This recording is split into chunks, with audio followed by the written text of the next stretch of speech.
Assalamualaikum warahmatullahi wabarakatuh. Waalaikumsalam warahmatullahi wabarakatuh. Ila hadratin Nabi Mustafa Sayyidina Rasulullah sallallahu alaihi wasallam wa ala alihi wa azwajihi wa auladihi wa dzurriyyatihi summa ila arwahi sadatina wa mawalina wa immatina Abi Bakr wa Umar wa Utsman wa Ali wa ila arwahi baqiyatis sahabati wal qarabati summa ila arwahil arba'atil a'immatil mujtahidin wa muqallidin fiddin wa ila arwahil ulama'ir rasyidin wal qura'il muhlisin wa immatil muhaddisin wal mufassirin wa sa'iris sadatina sufiyatil muhaqqiqin syai'ulillahi lahumul fatihah.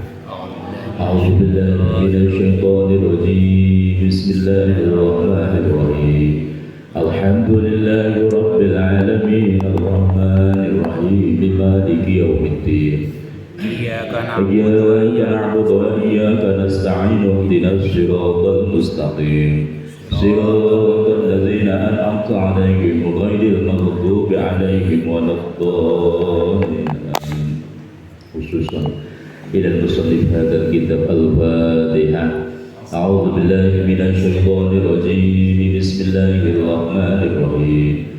Alhamdulillahi rabbil alamin arrahmanir rahim maliki yaumiddin iyyaka na'budu wa iyyaka nasta'in ihdinas siratal mustaqim siratal ladzina an'amta 'alaihim ghairil maghdubi 'alaihim waladdallin.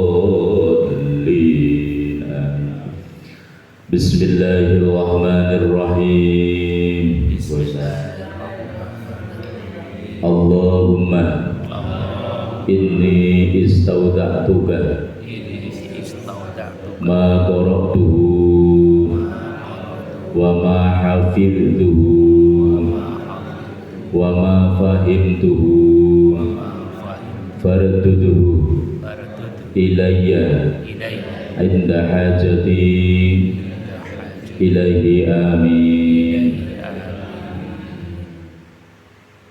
Alhamdulillah ala ni'matihi wa hidayatihi la siyama ni'matil imani wal islam hatta nastati'a an nahdura fi hadzal majlis al mubarak bi sihhah wa afiyah summa salatu wa salaman daimaini mutalazimaini ala sayyidina wa habibina wa maulana Muhammadin wa ala alihi wa sahbihi ajma'in. Qala rabbi shrah li sadri wa yassir li amri wa hlul 'uqdatam min lisani yafqahu qawli. Amma ba'du. Pada yang terhormat Ustaz Ibnu, pada takmir musalla Baitur Rahman yang kami hormati, pada Bapak Ibu jamaah yang hadir ya insyaallah dimuliakan Allah Subhanahu wa taala. Kabarnya sehat Bapak Ibu nggih? Alhamdulillah. Ada dikatakan bahwa ketika seseorang ini beriman kepada Allah, yang kedua badanu sahihan, badannya sehat, maka faqad istama'a ni'amud dunya wal akhirah, maka terkumpul padanya nikmat dunia dan nikmat akhirat. Harus itu toh, satu iman kepada Allah, yang kedua badannya sehat, maka sudah terkumpul nikmat dunia dan nikmat akhirat. Maka bersyukurlah kita malam hari ini. Yang pertama, oleh Allah dikuasakan hadir di musola Baitur Rahman, sekalipun mungkin temannya belum terlalu banyak, tapi insya Allah tidak mengurangi pahala kita. Karena hakikinya orang-orang yang dimampukan oleh Allah hadir di majlis-majlis ilmu, khususnya ilmu syariat, ilmu agama, itu adalah orang-orang pilihan Allah Subhanahu wa ta'ala. Sebab ketika Allah ini memberikan urusan duniawi, maka dunia ini diobrol kepada semua orang, baik orang itu disayangi oleh Allah ataupun tidak, ini urusan duniawi. Tapi kalau urusan agama, maka ilal mahabbah, hanya orang-orang yang disayangi, dicintai oleh Allah yang dikuasakan mampu hadir di musola, hadir di masjid, hadir di majelis-majelis ilmu.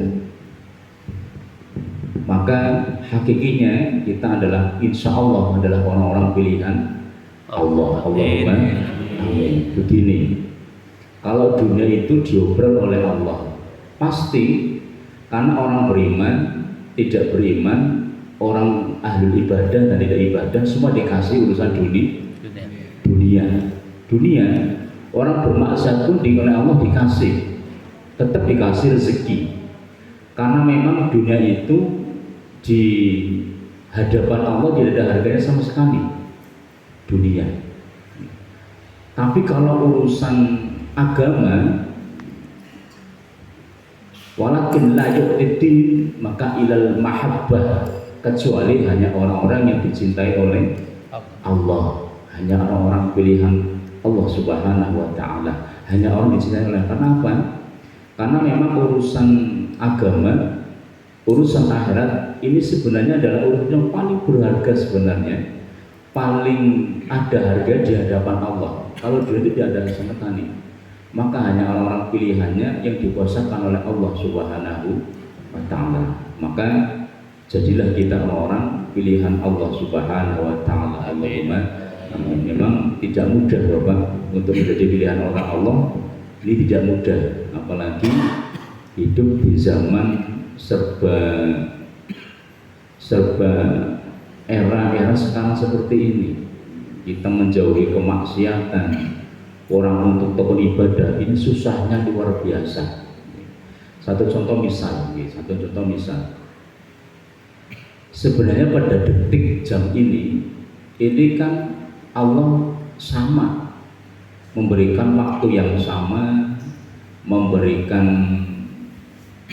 hari yang sama, udara yang sama, tapi nilainya nanti akan berbeda di hadapan Allah. Kenapa? Saya buat anekdot seperti ini.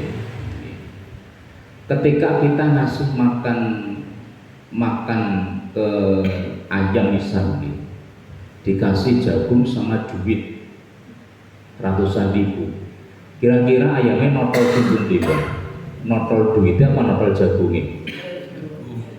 Sebabnya nopo? Ngerti nih. Sebabnya ayamnya nggak tahu bahwa jagung hanya segenggam, duitnya itu kalau tahu hanya kan dicucuk, diambil, nanti butuh beli jagung malah dapat sekarung. Tapi kan ayamnya nggak tahu bahwa duitnya lebih berharga daripada jagung. Nah itu ayam yang tidak berangkat. Lah kita manusia seyogyanya lebih akal, harus lebih pinter menggunakan waktu ini. Badai Isa seperti ini kan Allah dalam waktu yang sama, tapi nilainya akan berbeda. Ketika kita habis Isya ngaji dulu dengan habis langsung pulang, atau bahkan sama sekali tidak ta'alum, tidak ngaji dulu, maka nanti sama dengan titik yang ngobrol jagung yang nggak tahu kalau itu lebih berharga, bahwa ngaji dulu nilainya lebih tinggi di hadapan Allah ketimbang langsung pulang. Harusnya kan kita yang berakal bisa naruh duit ngaji dulu maksudnya, paham gak? Lah ini orang-orang pilihan Allah. Maka innallaha a'ta dunya liman yuhib wa liman la yuhib walakin la yu'tidin ilal mahabbah. Sesungguhnya Allah berikan duniawi ini kepada orang-orang yang dicintainya dan tidak dicintainya. Orang bermaksud itu dikasih duniawi, tapi kalau urusan agama maka la yu'tidin ilal mahabbah. Allah tidak akan memberikan urusan agama kecuali hanya kepada orang-orang yang dicintainya. Insya Allah. Allahumma amin. Pada malam hari ini kita insya Allah masuk pada kajian hadis yang ke-13, nomor 13. Kemarin sudah kita ke hadis yang 12, masih bab masih bab niyah ya, masih bab bersuci, masih bab bersuci. Masuki hadis ke-13. Man Abi Waqid al-Laisi radhiyallahu anhu qala. Saking Abu Waqid al-Lais radhiyallahu mugi-mugi ngredoni sapa Allah Gusti Allah anhu. Man Abi Waqid al-Lais qala ngendika sapa Abi Waqid al-Lais qala ngendika sapa Rasulullah sallallahu alaihi wasallam. Lek kula nyebut asmane Rasulullah jenengan timbale nggih dijawab ya dengan jawaban sallallahu alaihi wasallam. Kata Nabi nanti kalau ada disebutkan nama aku, orang itu tidak berselawat kepadaku, maka orang itu termasuk orang yang bahil, pelit. Kalau kansane yang ngomong pelit tidak masalah, lo Nabi lo ngecap kita pelit gimana coba? Maka disebut asmanya kita jawab dengan sallallahu alaihi wasallam atau sallu alaihi juga boleh. Rupane pengandikan ma utawi angguto utia kang den tugel apa ma ditugel minal bahi mati saking raja kaya. Raja kaya itu hewan yang berkaki 4. Wahya utawi bahimah iku hayatun urip fahuwa mongko utawi makutia iku mayyitun mayit utawa bangkai padang. Akhrajahu mutaka ing hadis sapa Abu Dawud dan Imam Abu Dawud wa Tirmidzi lan Imam Tirmidzi wa hasanahu lan bagusake ing hadis walafdu utawi lafadz hadis iku lahu kanthi Tirmidzi.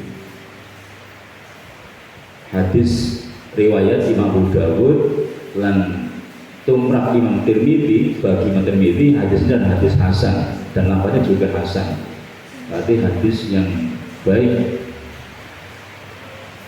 Hadis ke-13 ini diriwayatkan dari sahabat Abi Waqid al-Lais radhiyallahu anhu berkata bahwa Rasulullah Shallallahu alaihi wasallam ini berkata makuti amin al-bahimah wa ya hayatun wa mayyit.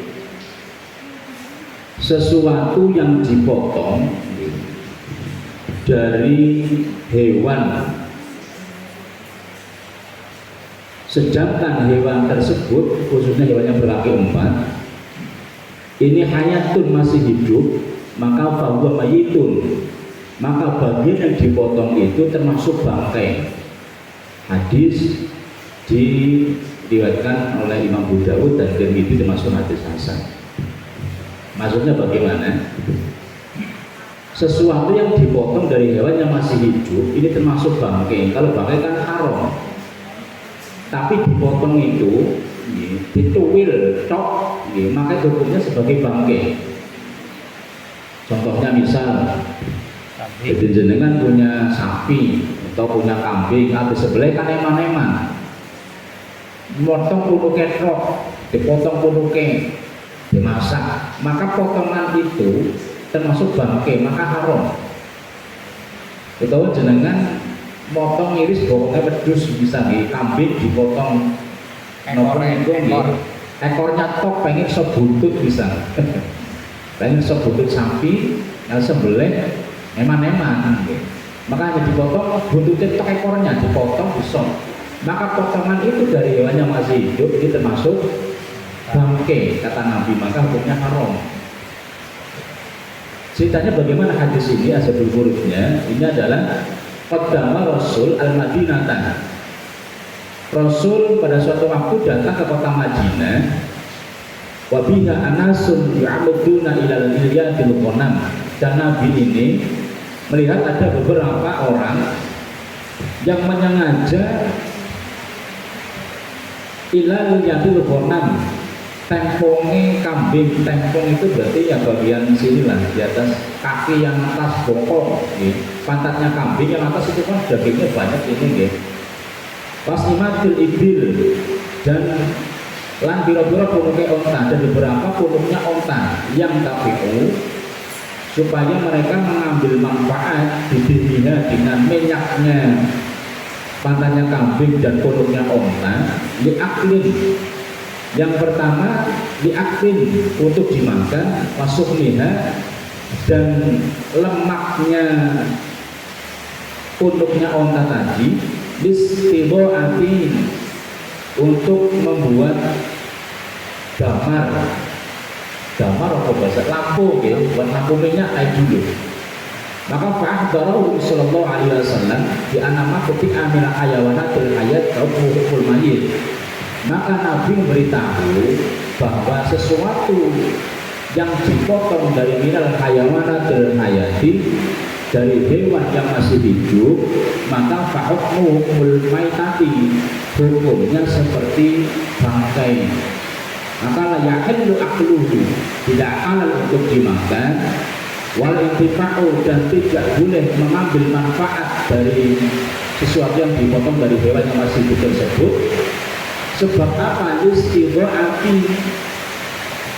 wala syir'uhu ilawatin alama bidalika metafik bil hayanawati. Sebab nanti perbuatan seperti itu bisa menyakiti atau menyiksa hewan yang masih hidup. Sedangkan alladzi amarona bisari birifqi bihi, syariat memerintahkan kita untuk berbelas kasih atau mengasihi semua makhluk hidup termasuk hewan. Maka ilatnya ada seperti itu. Jadi asbabul wurud hadis ini adalah ketika Nabi ini suatu waktu datang ke kota Madinah, melihat orang-orang di situ ada yang lagi mengambil pantatnya kambing, dipotong ini cok loh, dagingnya diambil sama punuk kontan, dipotong. Orang-orang Madinah ada seperti itu. Untuk apa? Diambil untuk mau dimasak, dimakan, dan untuk diambil lemaknya mau buat lampu. Kalau dulu kan mungkin zaman Nabi belum ada minyak tanah, mungkin ya, belum ada listrik sekarang. Maka lampunya itu pakai lemak hewan, itu kan bisa. Dipakai bahasanya wong desa itu biar damar, sentil, dan minyak sentil.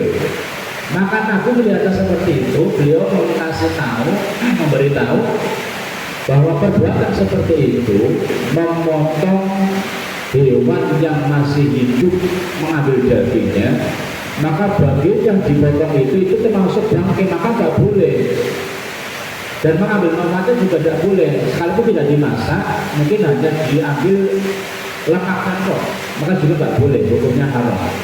Sebab apa? Perbuatan seperti itu bisa menyakiti hewan.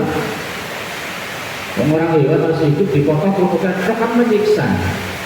Sadar syariat kita, agama kita merintahkan kepada semua makhluk hidup kita itu harus berbuat kasih sayang, berbuat baik, mengasihi semuanya, baik manusia ataupun hewan ataupun tumbuh-tumbuhan. Syariat menjelaskan seperti itu. Ya, maka kalau masih hidup dipotong itu jelas menyakiti, maka tidak boleh. Yang terpotong itu hukumnya bangkai, kecuali nanti kalau dipotong disembelih sekalian, itu pun dengan cara yang syar'i. Yang bagaimana maksudnya? Yang tidak sampai menyembelih. Maka nanti ada syarat dan ketentuan cara menyembelih hewan. Di antaranya nanti pisau yang untuk menyembelih harus tajam. Nanti pulpuk bagian untuk pernapasan itu harus terpotong dalam satu potongan. Nggak boleh diplok-plok, itu nggak boleh. Maka harus tahu posisi terbaik orang menyembelih. Hewan itu diposisikan dalam posisi yang terbaik. Jangan disiksa dulu. Di gelombong, misalnya dikasih minum sampai tengah-tengah tapi disembelih itu nggak boleh. Kenapa? Karena memang kalau mau menyembelih hewan secara umum dengan cara yang baik-baik itu agama kita merintahkan. Lagi, kalau misal kita memelihara hewan, itu pun juga harus dengan kasih sayang juga, nggak boleh semena-mena. Satu contoh misal, kalau kita memelihara burung ya, ini kan bapak-bapak banyak yang suka burung biasanya, burung. Kalau lek kula ningali niku nggih, kadang-kadang kasihan juga lihat burung niku. Kasihannya gimana? Makhluk hidup baik hewan ataupun manusia itu kan semuanya punya libido, punya keinginan jantan kepada betina, betina punya keinginan kepada jantan, itu sudah hukum alami. Burung pun seperti itu sebenarnya. Tapi coba dilihat, kalau lihat burung seumur-umur dikerep dewekan kandang, dia ngoceh ke sana kemari, padahal lagi berdebat, tapi madonan loh itu sebenarnya. Dan si dia kesenangan, karena tidak lihat bahwa itu lagi kepengen betina. Itu kan nyiksa hewan. Gak bisa bagaimana, ya coba manusia jenengan misal seperti itu, gak punya istri, kok gelebek dewek Pak? Gitu betul. Maka kalau melihara burung, ya dipelihara sejojo, sepasang, yang jantannya yang betinanya, jangan satu, karena itu termasuk menyiksa hewan. Boleh sebenarnya. Maka banyak kalau burung satu tok gitu, kasihan itu. Makanya termasuk juga gitu, melihara ayam tapi untuk ajuan itu misalnya, itu juga menyiksa hewan. Kalau hanya untuk pacuan kuda misalnya untuk balapan lari nggak masalah, itu bukan sunnah. Tapi kalau untuk jaju gitu, nah nggak boleh. Kalau anak-anak di desa misalnya, kayak misal masa kecil yang keluar itu senang banget Bu adu jangkrik nih. Itu kalau misalnya ada anak seperti itu dibilangin gitu, bahwa memang melihara hewan pun harus dengan kasih sayang, tidak boleh menyiksa, tidak boleh. Karena memang sangat memerintahkan kita seperti itu. Misal kalau bapak ibu punya peliharaan di rumah, ayam, kucing ataupun, maka dirawat sebaik-baiknya, sebagaimana kita merawat manusia juga. Karena agama memerintahkan kita seperti itu. Maka kembali lagi ke hadis ini, kalau memotong daging dari hewan yang masih hidup, kalau tidak disembelih sekalian maka hukumnya haram, itu bangkai nggak boleh. Pengen nyembelih iwak sapi, punya sapi sapinya dan ditowel kuno ketrok, maka itu hukumnya towelan itu hukumnya bangkai, nggak boleh, haram. Maka yang terbaik adalah dipotong sekalian. Tanya Pak Kiai, ini pernah terjadi. Jadi pas kurban sudah disembelih, tapi masih kejut-kejut, langsung dipotong ditugel dase, lalu cacagi. Itu termasuk bangkai bukan itu? Jadi dia masih belum mati total, masih kejut lah, masih di jalan. Jadi sebenarnya ini banyak kejadian kan seperti itu, kalau seperti itu. Makanya kalau menyembelih hewan itu, jika posisi yang terbaiknya itu dari bahasanya kolong-kolong ini yang di leher itu, untuk yang saluran makan dan itu harus potong dalam satu potongan sebenarnya. Posisinya itu gimana? Itu yang terbaik. Pakai ini telapak tangan sebenarnya. Kuping, di bawah kuping agak pojok ke sini. Maka di sini letaknya, jangan di tengah-tengah, nanti lama itu. Kalau ada kesimpulannya kalau misal kok belum masih kejadian, harus jangan dijualkan sebenarnya, jangan dipotong lah. Sudah itu sudah kalau memang itunya belum putus, kalau belum putus memang ya sebaiknya diputus. Kalau yakin itu sudah putus atau masih kejadian, ya jangan dipotong. Tidak boleh. Karena nanti hukumnya itu bangkai apa bukan, kalau misal masih kejut-kejut. Kalau memang itunya belum putus, maka diputus sekalian biar mati nggak apa-apa. Kalau putus sudah putus, jadi lagi dilepas. Ini pernah terjadi pada tukang nyembelih sapi, jangan kan giliran, ditunggu di tempat lain, dan cepet terampung. Begitu ini langsung dipotongin, nanti biar mau pindah ke tempat lain ya gitu. Itu tuh pernah terjadi di daerah kita. Jadi sebenarnya itu jangan, kalau memang sudah putus hukumnya itu jangan dipotong, sebenarnya sudah dibiarin aja. Kalau ibu putus insya Allah nggak termasuk bangke sih, enggak sih, cuma hanya menyiksa hewan saja, sebenarnya nggak usah. Itu insya Allah nggak termasuk. Kalau misalnya ada kejadian seperti itu, kok belum putus, jangan sebenarnya diputus. Kalau nanti di kelompok-kelompok itu loh Pak, di kelompok-kelompok itu nanti itu yang secara saya nggak sah, itu yang menjadi hukum bangke nanti. Kalau sudah putus, kok nanti dijual kalian biar cepat-cepat meninggal, insya Allah itu bukan termasuk bangke, itu hanya menyiksa hewan saja. Jadi lebih baik nggak usah dijual kali kalau sudah yakin putus. Kalau menyembelih itu di kelompok lah, itu nanti itu cara saya nggak sah hukumnya seperti itu.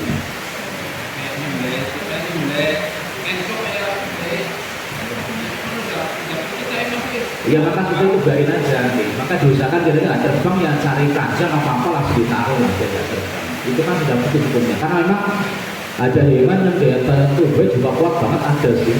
Begitu sudah putus masih kadang-kadang jalan gitu. Kecuali kalau hukumnya belum putus dijual 3 kali itu nanti langsung bangke. Kalau nanti belum putus, saya jual 3 kali. Kelompok berapa itu? Salah itu kan tidak sah itu sebenarnya. Nanti dia Pak, insya Allah. Sebenarnya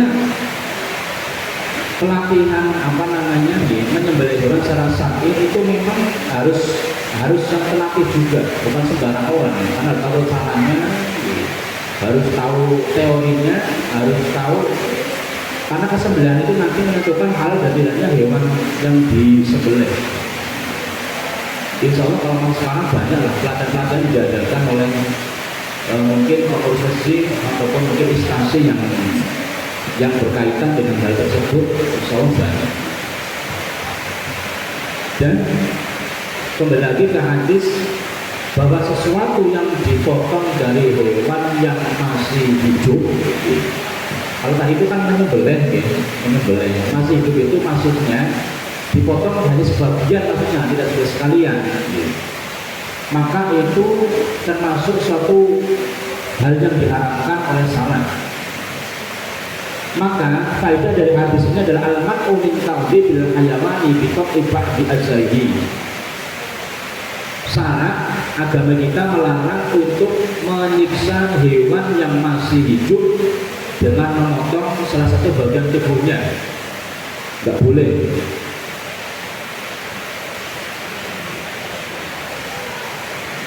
Dua, bayan hak memakuti amil bahima wa hiya ayatul lahu annahu yahud aqalahu wal tihubihi. Hadis ini menjelaskan bahwa sesuatu yang dipotong dari bahima, dari hewan yang berkaki 4, sedangkan hewan tersebut masih hidup, maka itu termasuk adalah hal yang diharamkan dan tidak boleh untuk memakannya dan mengambil manfaat dari potongan daging tersebut. Al-hukmu bina'al maqtu' minal haji majitun intana min sya'nahu an tahidul hayat amma kana laisa min sya'nil hayat wala ta'iddu maitan. Sedangkan hukum memotong dari hewan yang masih hidup itu adalah bangkai dan tidak boleh untuk memakannya.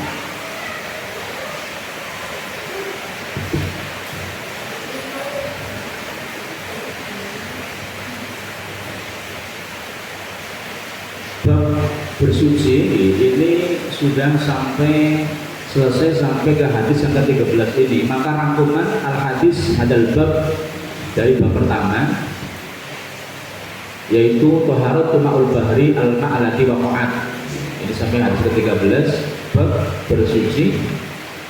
Ini sebenarnya kalau mau dijabarkan lebih dalam untuk bab air tok ini bisa satu kitab karena ini memang pembahasannya kita kaji adalah hadis, maka keterangannya hanya sekilas tidak sampai dalam banget begitu. Saya kira insya Allah paham lagi Bapak ya? Insya Allah. Insya Allah untuk sekilas secara fikih itu kalau dikupas secara dalam memang bisa dalam banget, cuma nanti malah bingungi. Sebab apa Pak? Sebab namanya fikih itu pasti ada mobilnya, pendapatnya pasti ada yang boleh, misal ada yang tidak boleh kalau fikih itu, karena ranah istihad.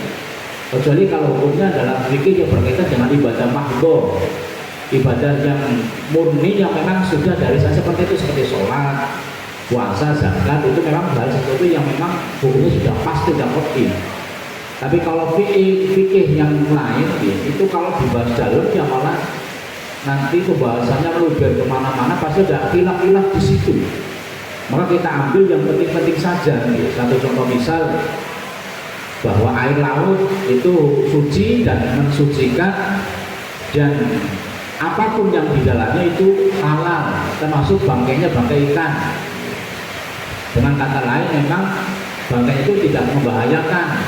Kalau ada ikan-ikan yang membahayakan, misalnya yang beracun, itu ya tidak boleh. Bukan sebab ikannya, tapi sebab membahayakannya itu. Kan ada juga ikan-ikan yang beracun juga banyak.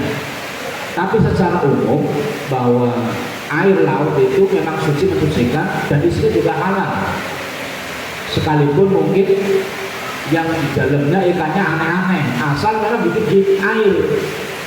Jangan yang di air juga hidup, nanti di darat juga hidup, itu juga nggak boleh.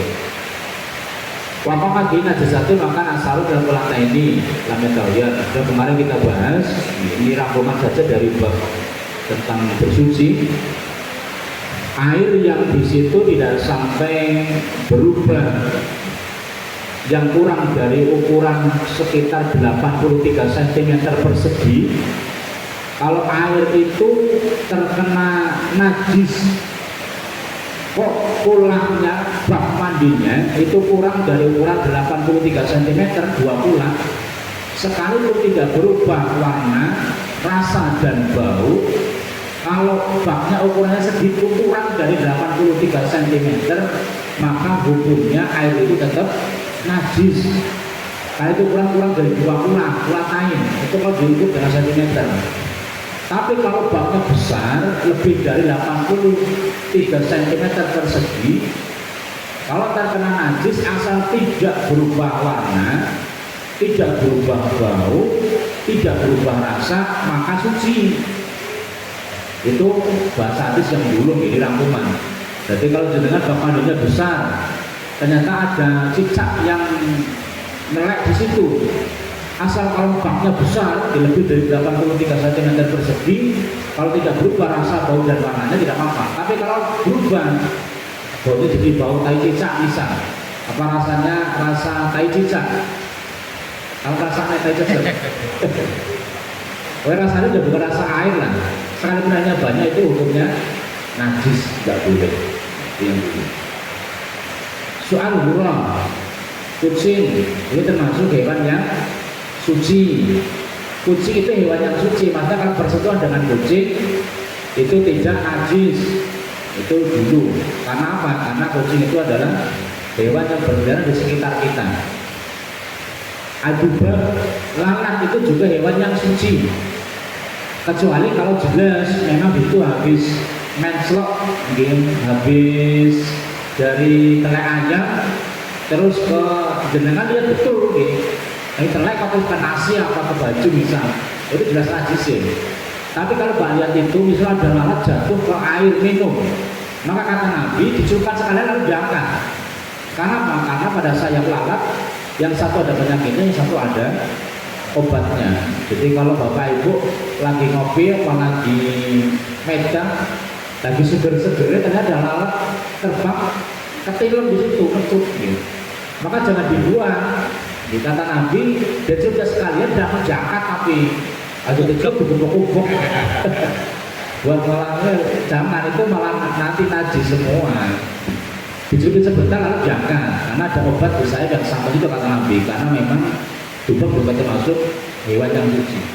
Kecuali kalau jelas-jelas dari najis makin najis. Abdanul bahaim. Nah ini yang kita bahas tadi, bahwa badannya hewan yang berkaki 4 Kalau dipotong dalam keadaan masih hidup, hanya diambil satu bagian, maka hukumnya sebagai bangkai. Ini bab bersuci sudah sampai habis 13 selesai. Nanti kita pindah ke babul aniyah, menjelaskan tentang aniyah. Aniyah ini bejana, tempat seperti piring, gelas, perabotan rumah tangga. Ini bab yang kedua bahas bab itu. Untuk bab bersuci saya kira insya Allah paham ya? Insya Allah paham. Kalau belum nanti tanyakan deh. Sakit kalau jauh nih betul kalau PR tak padosi dan beliau sinau di rumah. Jadi kita masuk bab yang kedua, babul aniyah, menjelaskan utawi iki kubab mertenake pira-pira wadah, menjelaskan pira-pira wadah bejana. Karena insya Allah ini semuanya kan kita kalau mau masak, mau makan kan pasti pakai tempat ya.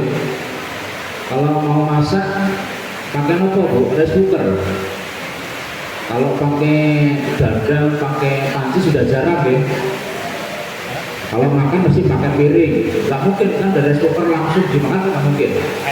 Minum juga seperti itu, pakai gelas misalnya. Kan nggak mungkin dari tempat masak air aku ditendang. Ya. Maka itu ada hukum-hukum tempat-tempat seperti itu yang boleh kita pergunakan. Kenapa kalau ada batasan seperti itu?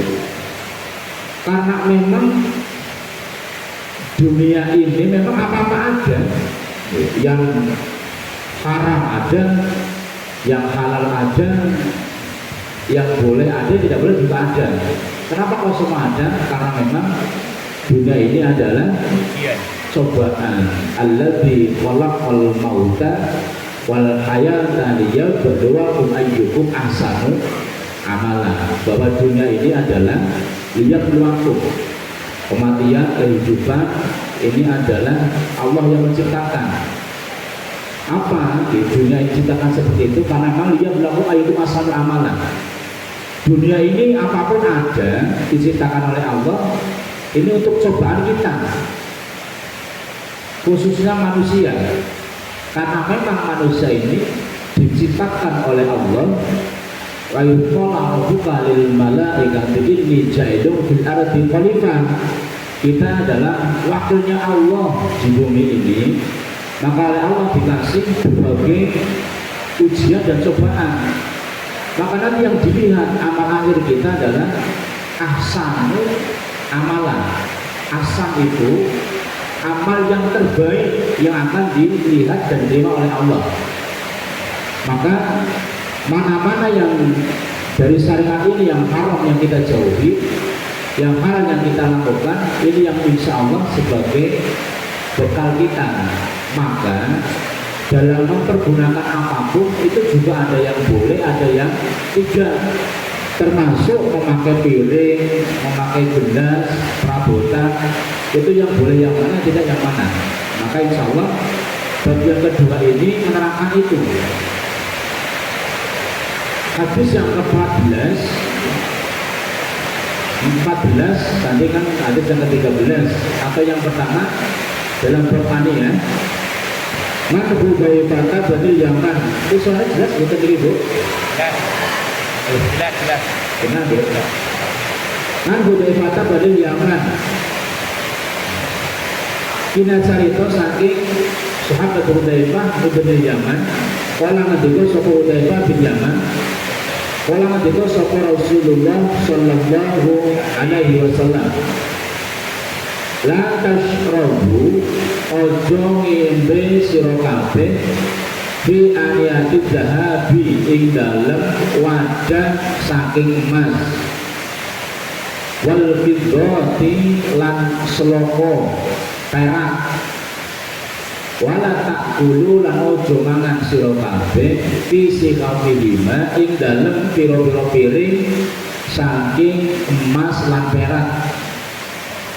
Fa innaha mongko temen setuhune emas lan perak iku lahum kadhe kufar di dunya ing dalam dunya walakum lan kadhe sira kabeh iku fil akhirati ing dalam akhirat.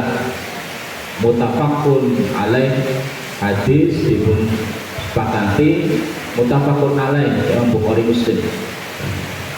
An Hudzaifah ibn Yaman qala Rasulullah sallallahu alaihi wasallam. Hadis yang ke-14, bab pertama dari bab tepat, bab bejana.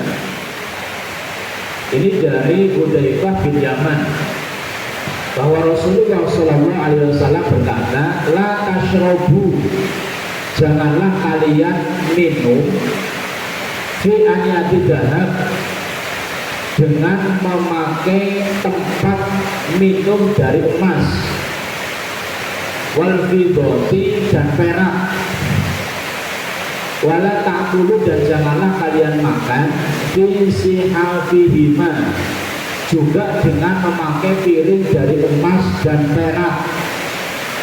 Fa'inna lahu fi dunya wala kubilang orang, sesungguhnya emas perak itu didahulukan untuk orang-orang kafir, sedangkan bagi kalian itu adalah di akhirat.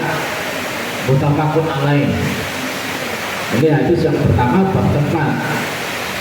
Haram makan atau minum dari tempat yang di situ terbuat dari emas atau disebut dari emas. Enten betul hingga piring kang emas, sendoknya emas, gelasnya emas, piringnya emas, ada ya. Paling Mas Bejo, Mas Rahmat, macam gitu. Misal ada seperti itu, gitu. Tapi ada loh, gitu. Ada. Kadang-kadang biasanya sih kuningan, gitu. Kalau zaman dulu itu ada orang yang ini apa, matik, bahasanya apa kalau sini, gitu. Jadi biji yang dia kelihatan indah itu dipatik pakai kayak kuningan, gitu. Tapi kalau misalnya kadang ada yang pakai emas itu, kalau orang kayak sini, kalau itu nggak boleh. Nah ini kalau untuk piring, gelas atau patik ini bukan pria wanita, laki-laki perempuan itu sama saja, karena itu media untuk makan. Beda nanti kalau untuk perhiasan. Kalau perhiasan itu nggak boleh, tapi harus untuk perempuan. Emas, sutra itu hanya untuk perempuan, kalau laki-laki haram. Padahal kalau dia itu banyak loh, kalau laki-laki yang pakai kalung, mungkin berkelihatan duit ya, berkelihatan kaya. Padahal itu haram, Bu. Kalau laki-laki bisa pakai jenengan kok kalung yang terbuat dari emas, dibilangi bukannya nggak boleh, tapi cara agama itu haram, dilarang oleh Nabi, nggak boleh. Kalau perhiasan. Tapi kalau piring, gelas dari emas, laki-laki dan perempuan itu sama, nggak boleh.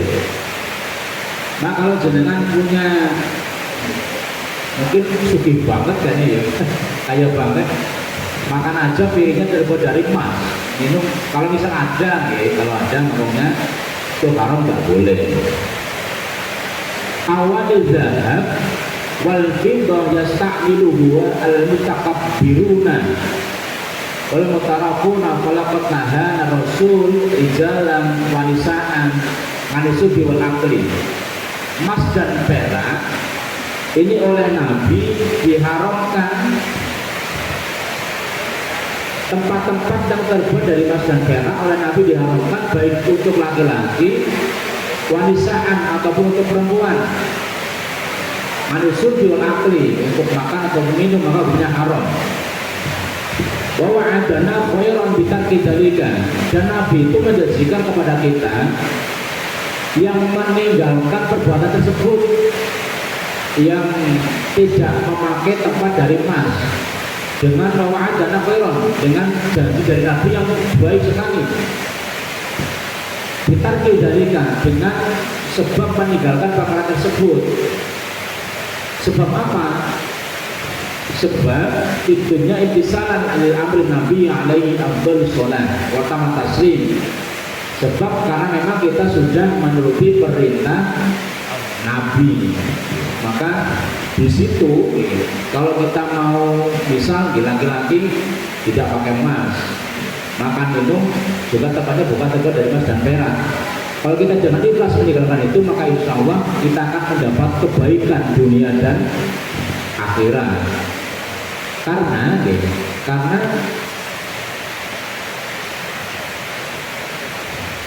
ihbaru anahu mali anahu ihbarun kullahu ila anahu kalabuna bil ayat syariah ala wajib kama jalan tahrimul akli wa subi bi awlaha wa bi yudham sabir ala tahrim jal manisa al-sawah. Ternyata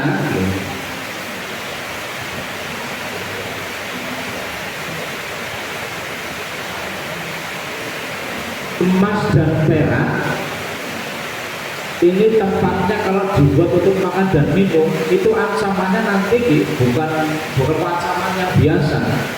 Bahkan ke hadis yang berarti nanti ina yujar julu bibak tidak jahanam, itu sama saja kita memasukkan api jahanam ke dalam perut kita.